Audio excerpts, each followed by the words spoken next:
This is the CBS Evening News. Connie Chung sitting in for Dan Rather. Good evening. Today, Soviet leader Mikhail Gorbachev threw a monkey wrench in nuclear arms talks President Bush carefully crafted. Gorbachev offered to scrap more Soviet nuclear missiles if NATO agrees to negotiate on tactical nuclear weapons. CBS News correspondent Barry Peterson was there when Gorbachev made the proposal in Strasbourg, France. This was the carefully staged high point of Mikhail Gorbachev's trip, an address to the European Council and its delegates from all of Europe. And he used the platform to up the ante in the superpower poker game over tactical nuclear weapons talks. Если будет видно. We will cut missiles on our side, said Gorbachev, if NATO will just come to the negotiating table. NATO is outnumbered 12-1 in short-range missiles by the Warsaw Pact. And there is strong sentiment in parts of Western Europe to reduce the arsenals on both sides, sentiment Gorbachev is playing to. This indicates that he wants to keep that question, which he sees as a divisive question inside the Western alliance, alive. But I think it will not work. President Bush recently struck an uneasy compromise with NATO allies, agreeing to missile talks, but not until a deal has been made on reducing conventional weapons. That will take at least 2 to 3 years. Gorbachev's trip was carefully timed to blunt the impact of Mr. Bush's journey to Eastern Europe and on to the economic summit in Paris. But some believe Gorbachev's diplomacy this time fell flat. I feel him preoccupied, worried, and eager to be sure that Bush will not further trouble, especially when he goes to Poland next Sunday. Gorbachev reports on his trip to the Warsaw Pact tomorrow in Romania, then goes home to Moscow to wait and see how George Bush does, working much the same territory. Barry Peterson, CBS News, Strasbourg, France.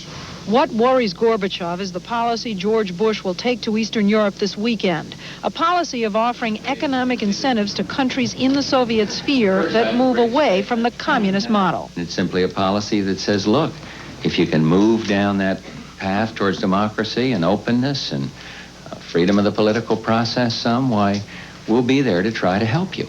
It's not an accident that the 2 East Bloc countries Mr. Bush will visit, Poland and Hungary, are the farthest along in political reforms. Even though he's pushing reform in his own country, Gorbachev has sent signals to Washington that he sees the Bush approach to Eastern Europe as destabilizing, even dangerous. But far from taking the hint and backing off, the president sent a message today to East Germany, Czechoslovakia, and Romania. Don't be lagging way behind. Get out front. Don't be afraid of democracy and freedom. And I can say to the leaders in these various countries, if you can move in these directions, then we can do more with you. And if you can't, we can't do more with you, and we won't do more with you. In Poland, Solidarity has asked for $10 billion in aid, in effect challenging the president to put his money where his mouth is. Mr. Bush will bring only a fraction of that and hope his economic package isn't so small it discredits his new policy. As for his global competition with Gorbachev, the president insisted over and over today that he doesn't care that polls show the Soviet leader more popular in Western Europe than he is. I have to resist getting into this popularity thing other than to say I'm pleased. I mean it. I am very pleased that his standing is good in Europe. President Bush rejected Gorbachev's latest bid for Europe's heart, a call for immediate negotiations on cutting short-range nuclear missiles. And he batted the ball right back, calling on Gorbachev once again to remove Soviet troops from Poland. Leslie Stahl, CBS News, the White House. For the first time ever, an entire class of U.S. nuclear weapons was eliminated today. The last of 169 American Pershing A-1 missiles was destroyed at a U.S. Army ammunition plant in East Texas under terms of the medium-range missile deal Mikhail Gorbachev reached with Ronald Reagan in 1987. Soviet inspectors were allowed to watch and verify. The bizarre tale of the Soviet MiG fighter plane that flew with no pilot and crashed in Belgium became more curious today as the Soviets searched for answers to how and why it happened. The incident 2 days ago is an embarrassment for the Soviets and a tragedy for Belgium, where 1 person was killed. Jonathan Sanders reports from Moscow. On the verge of tears, veteran Soviet Air Force pilot Nikolai Skudrin told reporters that he sent a letter to the parents of a boy killed by his runaway fighter plane. If I could have foreseen the dramatic finale of the flight, I would have done everything in my power so that the boy remained alive. The Soviet Union's new openness may have forced the military to admit whopping errors. The Soviet Air Force in this case confessed that it simply lost track of the MiG-23. In an almost unbelievable scenario, the pilot said he thought his engine failed right after takeoff from an airfield in southern Poland. 300 feet off the ground, he pushed the rudder, heading the plane towards the sea. He bailed out of the smoking diving MiG, but it didn't crash. Instead, it climbed and flew 600 miles on autopilot westward over Poland, East and West Germany, until it ran out of fuel and crashed in Belgium. No one told the Poles or the East Germans or the West Germans or the Belgians about the missing aircraft. Soviet radar controllers didn't notice anything was wrong. We simply counted all the aircraft. They were all present. None was missing. The Soviets say it was all incredible, accidental. They only found out where their plane was from Western news services. Even scarier, the Soviet Air Force claims it doesn't have any way to tell the West that a runaway MiG is headed their way. But some NATO officials don't buy that. There are other ways. You can transmit a message very, very easily by telephone if you want to transmit the message. The Soviets say they will pay for all the damages connected with the crash, but maintain they need a reliable method to inform the West when strange accidents like this occur. Jonathan Sanders, CBS News, Moscow. The U.S. Air Force is investigating the crash of an F-4 fighter jet just east of Los Angeles today. The F-4 Phantom jet was on loan to the California Air National Guard. The two crewmen on board survived as their jet slammed into an Air Force vehicle on the ground. At least one person in the vehicle was killed. The jet was on a routine training mission. Cause of the crash, unknown. Still to come on the CBS Evening News, Mark Phillips on a new move to reduce the health menace of asbestos. And Susan Spencer on the menace of cholesterol and a remarkable new treatment.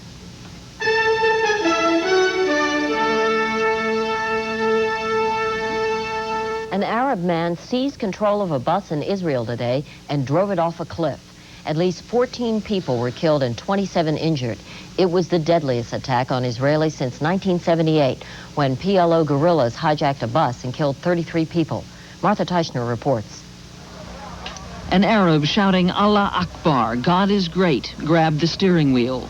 With all his strength, fighting the driver, he veered the bus full of people over the cliff.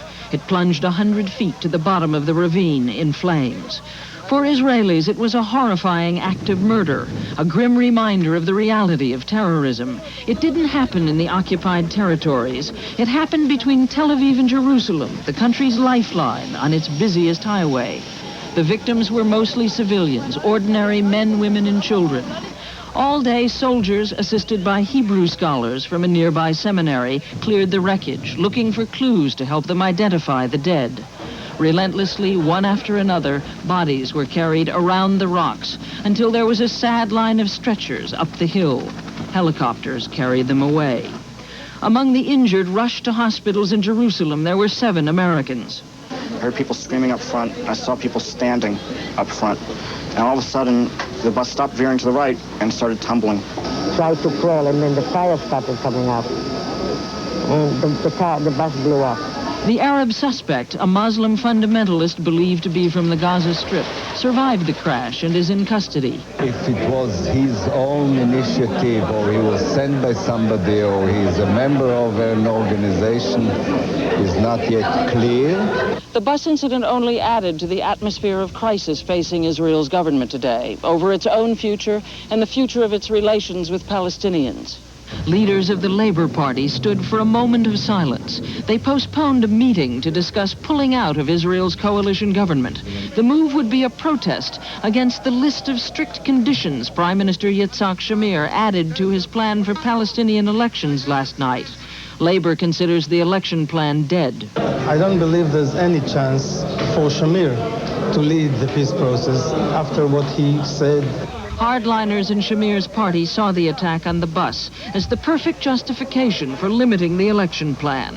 Palestinians saw it as the violent but inevitable result. Martha Teichner, CBS News, near Jerusalem.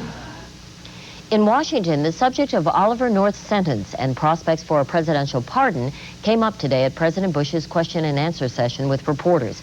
It was a subject Mr. Bush was quick to drop. One, I'm happy he's not going to jail. Two, I'm not going to comment further because this matter is under appeal and is in the federal courts. Another Iran-Contra figure, one a lot less well-known than Oliver North, was sentenced in Washington today. Public relations consultant Richard Miller, as was the case with North, received no jail time, was sentenced to probation and community service. Miller had pleaded guilty to charges of conspiracy to defraud the government by secretly funneling private donations to Nicaraguan Contra rebels through a tax-exempt foundation. U.S. Attorney General Richard Thornburg's choice to be his number 2 man at the Justice Department took himself out of the running today. Robert Fisk Jr. withdrew following vocal opposition from Senate conservatives. They accuse Fisk of using his chairmanship of an American Bar Association screening panel to try to torpedo some of President Reagan's judicial nominees, a charge Fisk denies.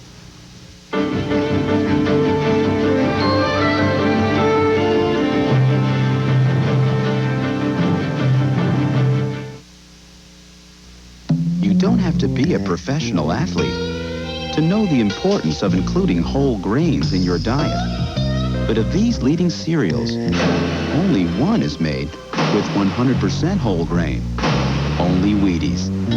So only Wheaties has the whole grain nutrition you want, no matter what field you're in.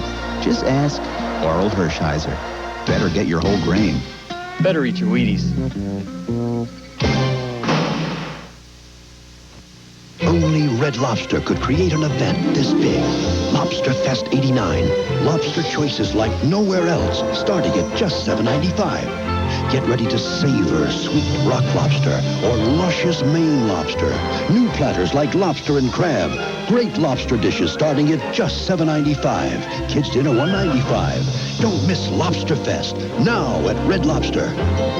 Friday through Sunday, it's our weekend special. Steak and shrimp just $10.95. Why is there a block party on Delos Drive? There really are winners? Oh, come on, we're having a party. Bernie Bonet just won big money from Publishers Clearinghouse. Totally, completely speechless. I finally know somebody who won one. But somebody really does win. Now Publishers Clearinghouse wants you to win $10 million. Watch your mail for the Publishers Clearinghouse sweepstakes and send it in right away. On August 3rd, you could be a millionaire. Isn't that nice to see the good guys win once in a while? Housing Secretary Jack Kemp halted a government housing program for the elderly today, the third HUD program suspended or canceled by Kemp in recent weeks. Chief Washington correspondent Bob Schieffer reports on the latest HUD program, tainted by charges of mismanagement and corruption. The Department of Housing and Urban Development has become a barrel of trouble with no bottom. HUD Secretary Jack Kemp was forced to cancel yet another of its programs today, this one to provide housing for the elderly, which has already left the government stuck with $119 million in bad loans, a tab that could eventually run to more than $250 million. In Kemp's words, this is a program that should serve low-income people, but instead is serving upper and middle-income persons and doing it very poorly at that. The government had guaranteed builders loans for projects like this one in Cincinnati to encourage construction of more housing for the elderly. But this project wound up more than $35 million in the red, and apartments in Minneapolis produced $17.9 million in defaulted mortgages. Why? Because the apartments were sometimes built where no need existed, and in other areas rents were so high the elderly couldn't afford them. It shows you that neither the elderly, the poor, the young are immune from these vultures who preyed on these programs for their own good. There was nobody watching. Even with Congress in recess, hardly a day now goes by at HUD without some new allegation of an insider sweetheart deal or the announcement of some program that's gone sour at taxpayer expense. So for HUD, this was another day of what's become business as usual. And to cap it off, congressional investigators said former HUD Secretary Samuel Pierce will be called back to the Capitol for more questioning when Congress reconvenes. Bob Schieffer, CBS News, Capitol Hill. The U.S. Environmental Protection Agency ordered a gradual ban today on most remaining uses of asbestos. Exposure to asbestos has been linked to lung cancer and other diseases.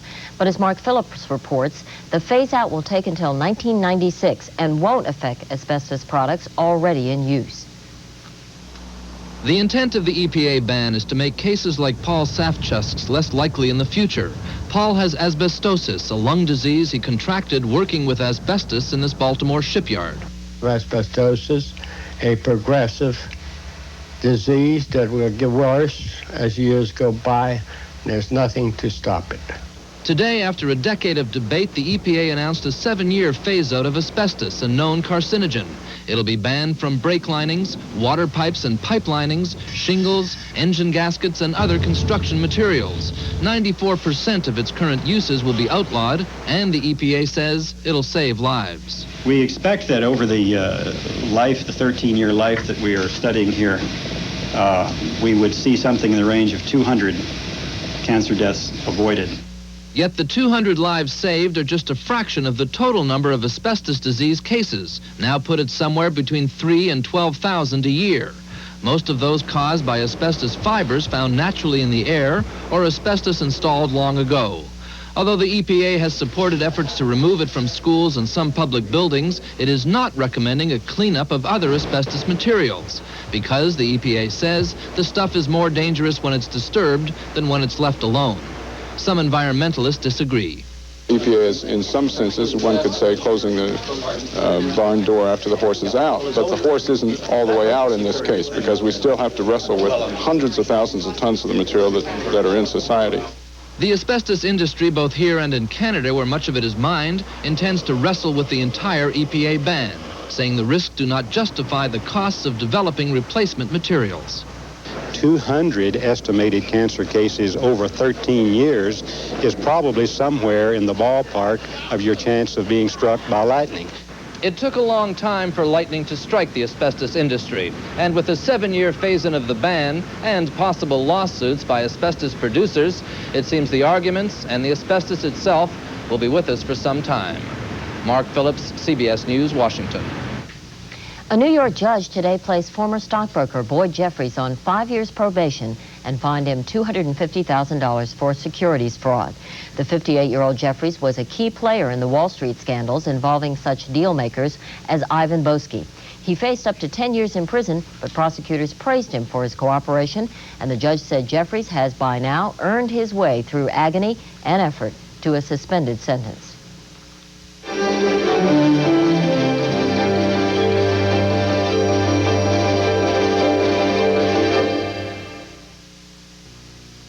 Now a single glass of water can give you as much soluble fiber as this plateful of oat bran muffins. That's right. A single glass of water has as much soluble fiber as 2 bowls of oatmeal. A single glass of water with a spoonful of Metamucil. Metamucil, the natural fiber for regularity. Surprised? Don't be. Your doctor knows ounce for ounce, Metamucil has 5 times more soluble fiber than oat bran. Today's high-fiber diet includes the right foods and Metamucil every day. And every day, more and more people are discovering what Metamucil is really all about. Natural soluble fiber Metamucil. It can make a daily difference in your health. Smells good. Like a Carolina pine forest. That's Lysol Pine Action. I cleaned this morning. It disinfects and works fast. But the scent lasts for hours. It's nice, but how'd they get a pine forest in there? Lysol Pine Action. The clean of pine every time. Stop tough pet and musty odors in their tracks with Ultra Fresh Love My Carpet. It's more effective than original scent Arm & Hammer. Try Ultra Fresh Love My Carpet. Hot coffee? No problem for my dentures. Heat-resistant Fix-It-Ent spreads evenly to keep on fixing loose spots, no matter how often it gets hot. I can drink hot coffee all day and still help a lady. Fix-It-Ent, and forget it. In China, police are still rounding up students and their pro-democracy allies in nightly raids, but the government is sending out a different message to Chinese students abroad. It says if they join the movement out of ignorance, they can come home without fearing punishment. As David Dow reports, many Chinese students in the U.S. don't believe it. From Los Angeles to Boston, Chinese student activists reacted with caution, skepticism, and often outright disbelief at the promise of leniency if they return home. It's just like all the other lies. It's another lie. We think it's a pure propaganda. We haven't committed any crime. Why do we need leniency? Despite Beijing's assurances to the contrary, many students who are willing to be identified in this story remain convinced that government agents have been watching their demonstrations, shooting pictures, and taking names, with an eye toward eventual reprisals. That fear runs especially strong within a group that last week in Washington publicly renounced its Communist Party membership. In my case, I think the answer is very clear. It will be very stupid for me to go back immediately. But for thousands who face expiring visas in coming months, the question is what to do if returning home right now is not an option. That and similar questions today continued pouring into an immigration service hotline in Southern California. A lot of people say, well, they don't want to go back right now. So they're scared. The Bush administration has offered to extend the expiring visas of Chinese nationals into next June. But so far, just a few hundred have applied. To do so, some fear, would single them out even more. That at least shows your unwillingness to go back. And that is not allowed. I mean, you should go back. Many, meanwhile, cite the continuing pictures of apparent arrests on Chinese streets and demand more than pledges of safety if they return home. Don't just promise. Do something. Show us. And today, a few were asking about the ultimate step of skepticism, applying for political asylum. David Dow, CBS News, Los Angeles.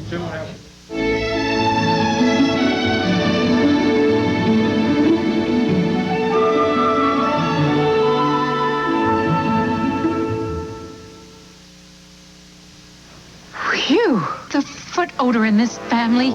It knocks me out from across the room. Get Odor Eaters. Odor Eaters are cushiony insoles blended with microscopic activated charcoal, world's most powerful odor destroyer, to eat up and destroy the worst foot odor.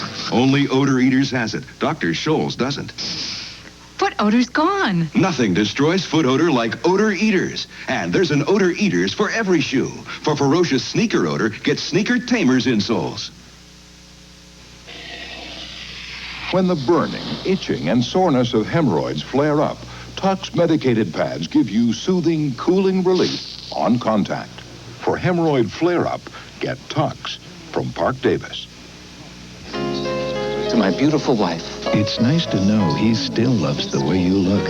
And if you wear dentures, you can count on Effordent to freshen up dentures and clean away stains so well. With Effordent, all he'll notice is you. I used to take ibuprofen. Ibuprofen irritated my stomach sometimes. When I went to my doctor told me that Tylenol would not cause the stomach irritation that ibuprofen can. He recommended that I start using Tylenol, and I went to Tylenol. I got very good results. I got relief from my headache. Debbie Eckert trusts Tylenol. Its pain reliever is in a class by itself. I'm not going to experiment with any other types of pain relief medications.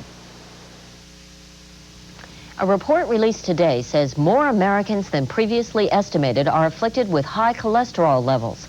The study estimates 36% of all adults from 20 to 74 years old need medical advice about their cholesterol. For most such people, treatment is simple. And now there's a dramatic development in treating the most difficult cases. Medical correspondent Susan Spencer reports.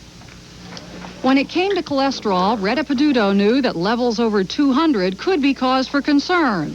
And she knew that she could sure top that.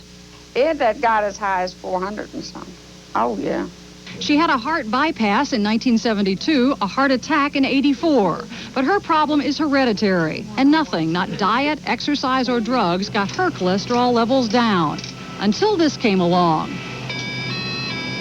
Operating something like a dialysis machine, this new device filters out low-density cholesterol, the artery-clogging kind, from the blood plasma. Almost cholesterol-free blood then goes back into the body.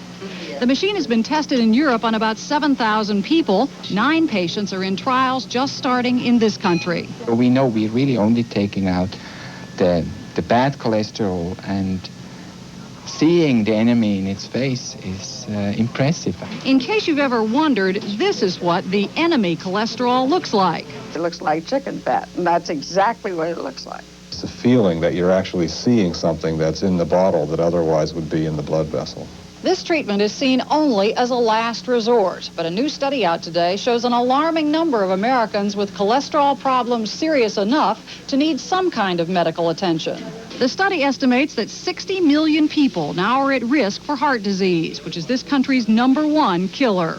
This is obviously a public health problem of very significant proportion, and it is about the same size problem as that of high blood pressure or smoking in the United States. But a problem with an easy solution. In 3/4 of all cases, a change in diet is enough. No drugs are needed, much less what Retta Peduto is going through every week. I don't want any more heart attacks. And then this, I understand, can at least help prevent it.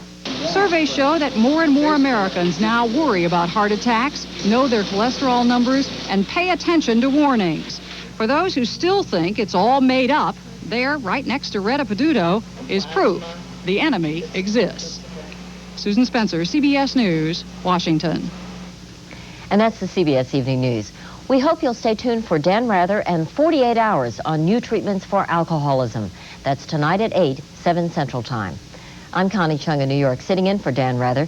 See you tomorrow night. Thank you for joining us and for all of us at CBS News. Good night.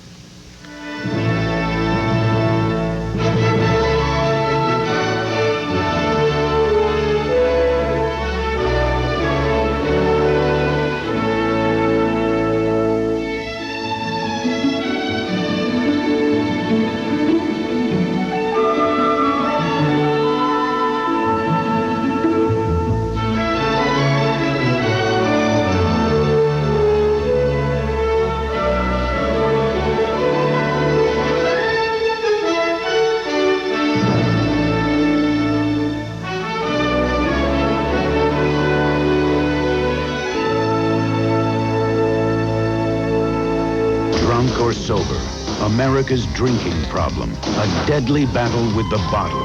Not breathing at all. 48 Hours tonight. This is CBS. Time was summer was for walking through the fields.